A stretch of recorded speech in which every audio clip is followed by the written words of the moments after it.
you date a good-looking 5 sensory or an ugly-looking 5 sensory as a 6 sensory? Sorry to be so blunt, but the reason why I'm telling the story like this is because appearances can be deceiving in all kinds of ways. So one of my clients, when she was younger, she was really keen on marriage and she wasn't always good about hiding that fact.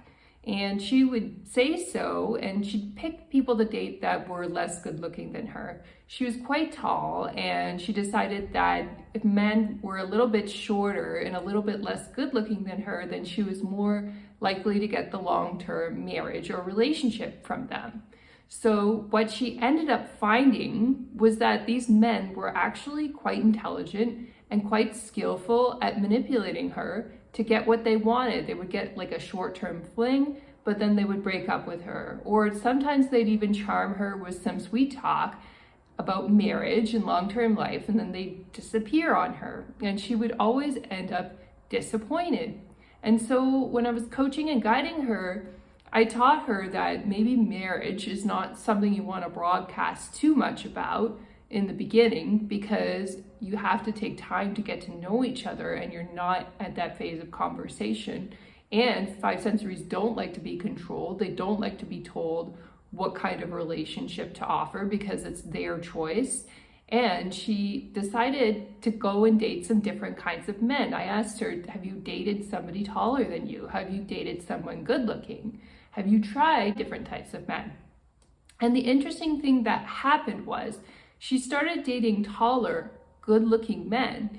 And based on what I had taught her partially, but also because she had opened her mind to it, she started getting treated very well by taller, good-looking guys. She suddenly upgraded by being treated poorly by men that were shorter than her and playing games, then suddenly getting treated super well by tall, good-looking men. So what does this mean to you as a 6 sensory? What does this conversation mean? Well, I think there's this common wisdom out there that if you date someone uglier than you, that they're automatically going to be more loyal and more willing to do what you want them to do. And that might have been true maybe 20 years ago.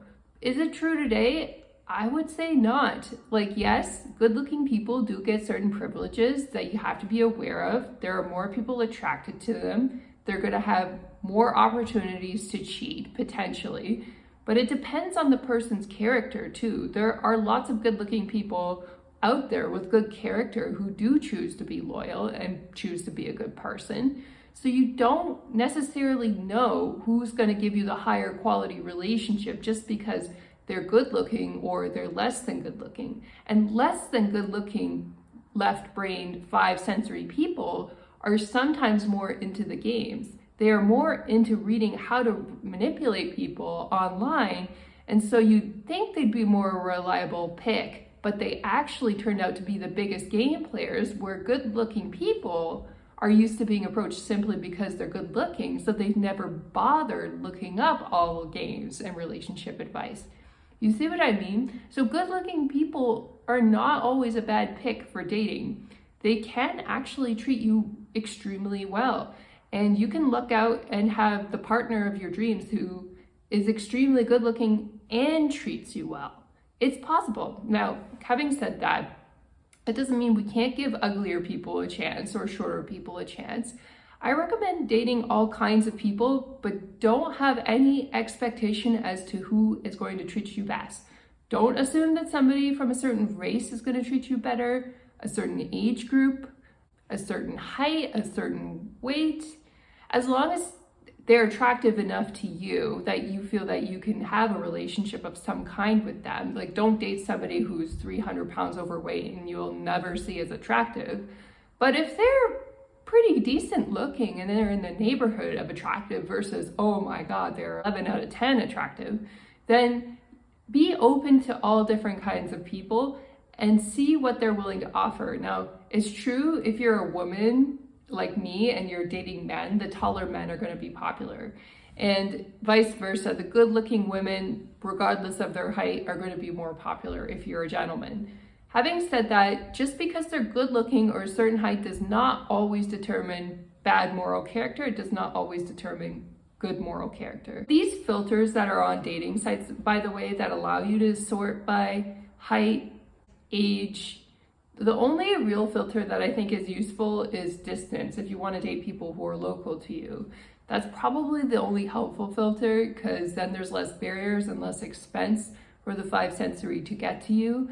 But having said that, everyone else, you really only know what their virtue and their moral character is by talking to them, and you can't really make any assumptions based on any superficial factor.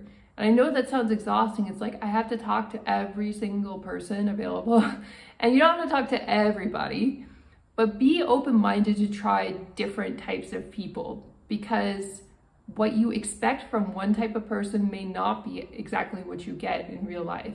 I'm not telling you necessarily to just go for attractive or wealthy people either. Just don't make assumptions. Give people a chance, and when they're rude, then get rid of them. But if they're not rude and they're treating you well up to that point, give them a chance. You might even get a vibe saying maybe this person isn't right for me. And if you get that vibe, I think it's okay to go ahead and end the conversation or not talk to them anymore.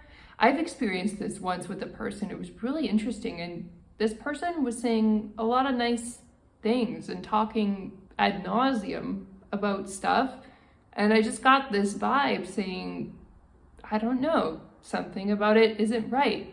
So trust your intuition, but not based on a superficial profile.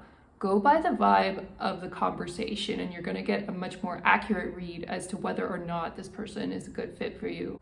My last piece of advice would be to give people a chance both online and in offline settings, but don't feel limited by those people, because if somebody is behaving badly, there are way more choices out there, and you don't have to settle for one method of dating. If you're not meeting the right people, then try more until you do meet the right people.